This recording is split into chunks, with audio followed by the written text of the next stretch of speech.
Mga kababayan, kaya kami nagpunta dito dahil pahiram nga ng ng listahan. May nagpaabot ng tulong para sa inyo. Kaya masaya ako. Sorry, tanong ko ulit, magkano kilo ng mais? Ano po? 30 pesos po. Okay. Si Ma'am Arlene Abad. Naalala nyo si Ma'am Arlene Abad? Yes, Nagpadala na siya, nakaraan pa nung bago pa lang tayo. Opo, Sila yata yung nag-utos sa akin para bumili ng gas stove. Opo. Yun. Naalala ko yung pangalan. Si Ma'am Arlene Abad. Ma'am Arlene Abad, eto, nandito na naman kami at ako'y magpapasalamat po sa inyo ng lubos sa walang sawa suporta ninyo sa pamilya Reyes kila Teacher Sally. Medyo wrong timing nga lang po kasi si Teacher at si Tatay Simon is nag-rolling po sila, no? Nagtitinda po sila. Pero ayaw ko na sayangin ang pagkakataon na ito.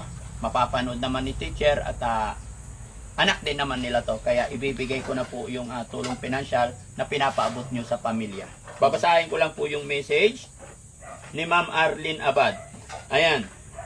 Para sa family Reyes, itong pera na ito ay nalikom ko sa mga co-workers ko, staff of Kiline Galan of State Washington through the initiative of Arlene Terado.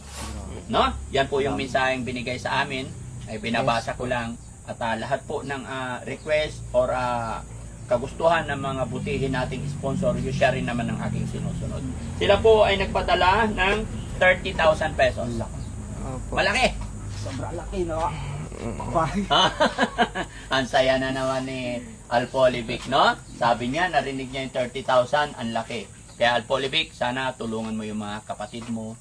Focus lang po kayo dito. 20, 21, 22, 23, 24, 25, 26, 27, 28, 29, 30.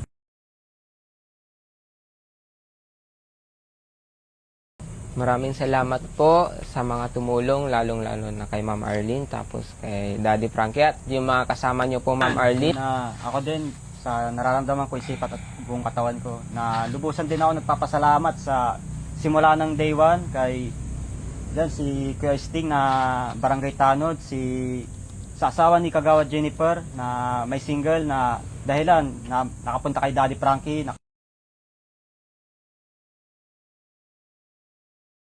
Tulong-tulong po kami, tapos si Mama, minsan nagluluto siya and nagpapahinga kasi gusto po namin alagaan si Mama. Lalo na kay Papa ko, trabaho niya po yan, tapos alas 12 magpapahinga na po siya, matutulog siya ng 1 oras, 2 oras.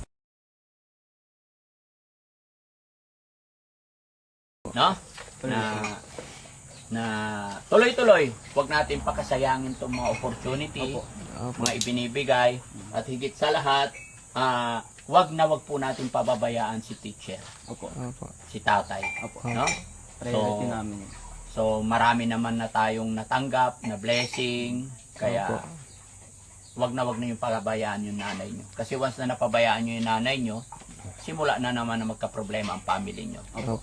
Bilang mga anak, kayo na po yung tutulong, kayo yung lakas nila, lalo na may edad na sila. Okay? Malaki na rin kami. So, bibilangin ko lang yung 30K. Yes po. Napakasaya po kasi maraming nagmamahal. Okay, pasok. Pa-change po. Magkano nakuha? 85 ang nakuha. Ha? 85. Ayan, marami Ay, na po. well, 2 kilong mais. Dinala ni Mama ko yung barya. Magkano nakuha? 85 pesos. 85. May panukli ka? Pwede kong palitan. Ayan, salamat po. Salamat. 500. Yes po. O, Thank bigay you mo po. yung Bigyan mo 400. ko ng 15. Yes po. 400 sa 15. 400 plus 15. Meron na. Oh. 415 talaga. Yes. Yes po. Wait po. Papa. Bilangin mo mabuti. Kasi binulsa ko yung Siguro yung kinuha ko yung nasa kaha. Kaya pinagbubulsa ko muna po yung barya. Ito po. Salamat po. Thank you. Ay, oh God bless. Okay, kumusta ka? Dito ka, upo ka. Bibilangin ko, no? 1, Dito ka po. 2, 3, 4, 5, 6, 7, 8, 9, 10, 11, 12, 13, 14, 15, 16, 17, 18, 19, 20, 21, 22, 23, 24, 25, 26, 27, 28, 29, 30. Okay? Ayan.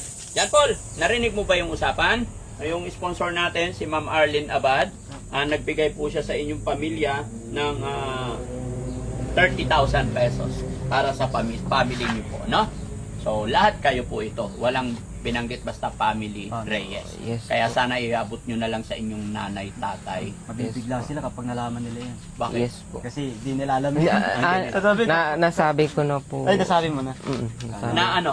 Yes po, kasi actually si Ma'am Arlene Tirado po, Oo.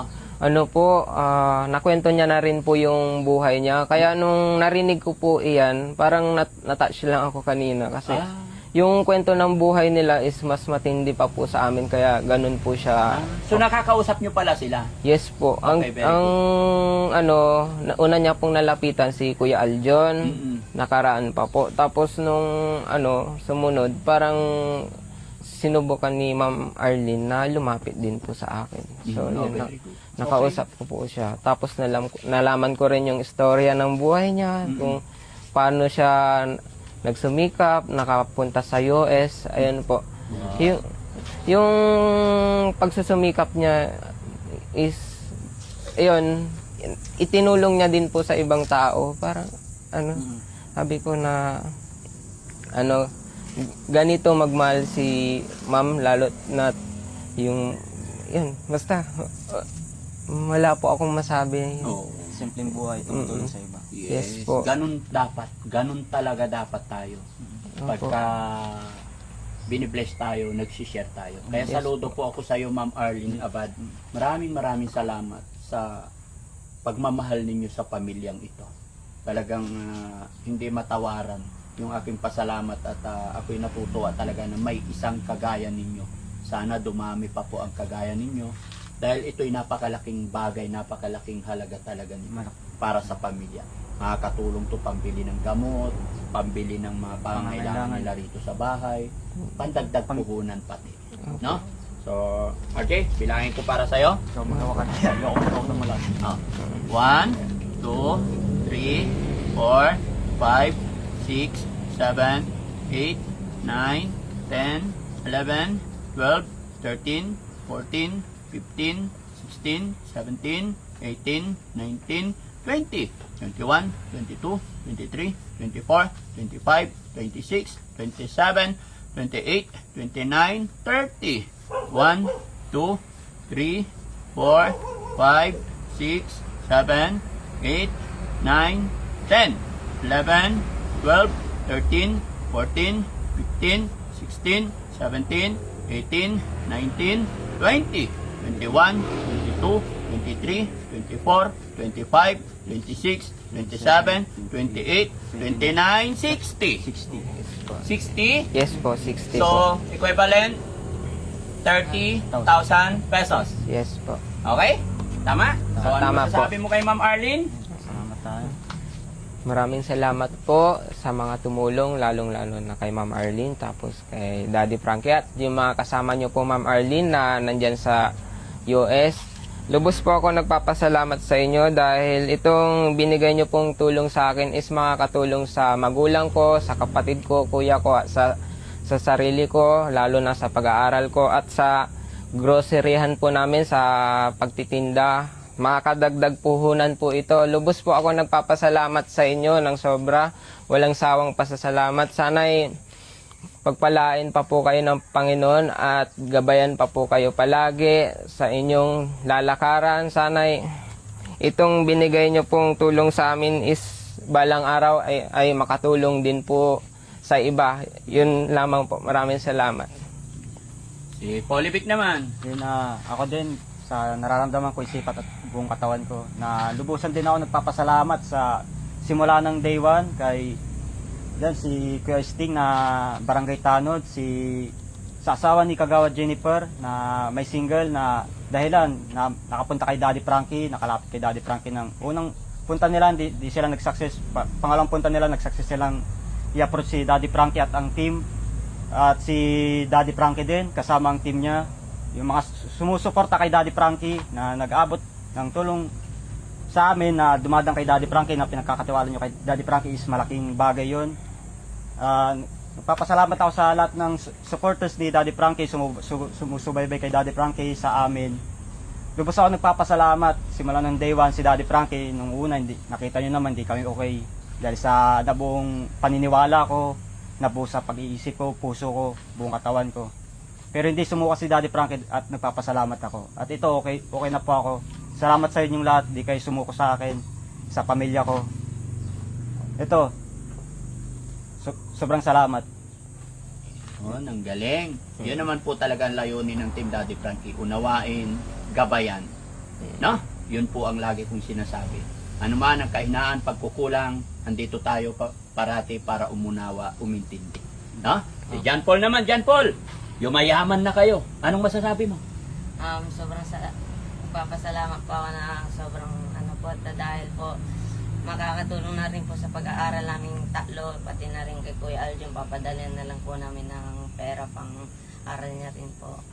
At nagpapasalamat po ako dahil sila mama ko nagiging masaya na rin po dahil nakakatulong na rin po sila sa aming gawaing bahay pag kailangan ko ng kunyaring labahin.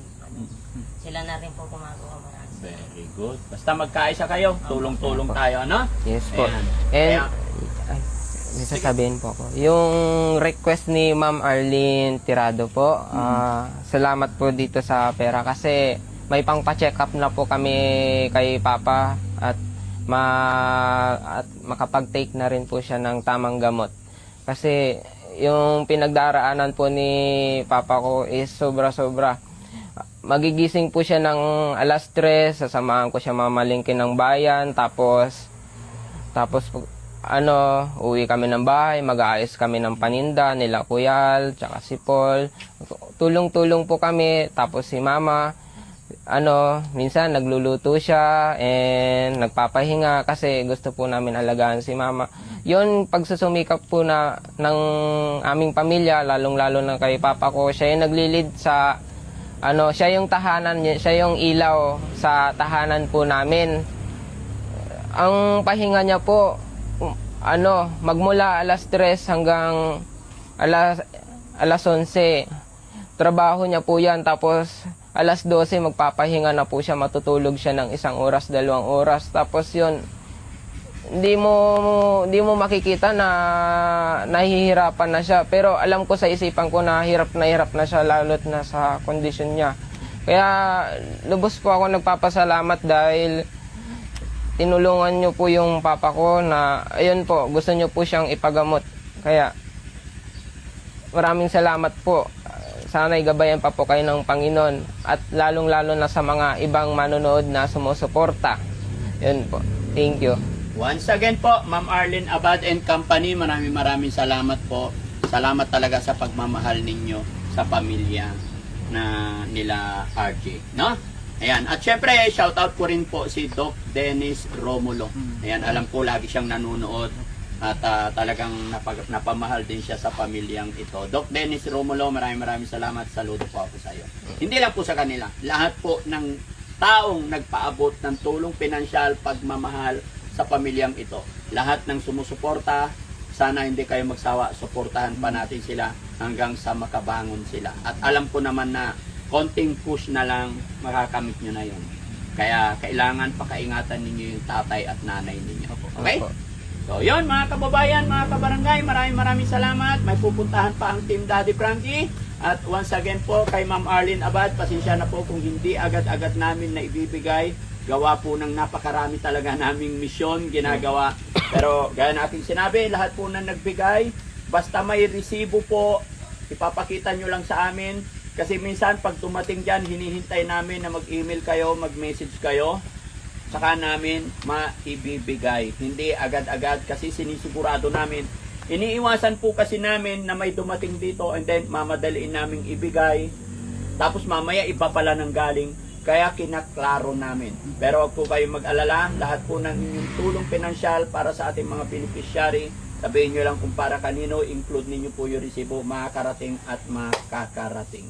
At syempre, kay Ma'am Perla Lagak Bermudez, maraming salamat po. Mabuhay po tayong lahat mga kababayan. God bless po.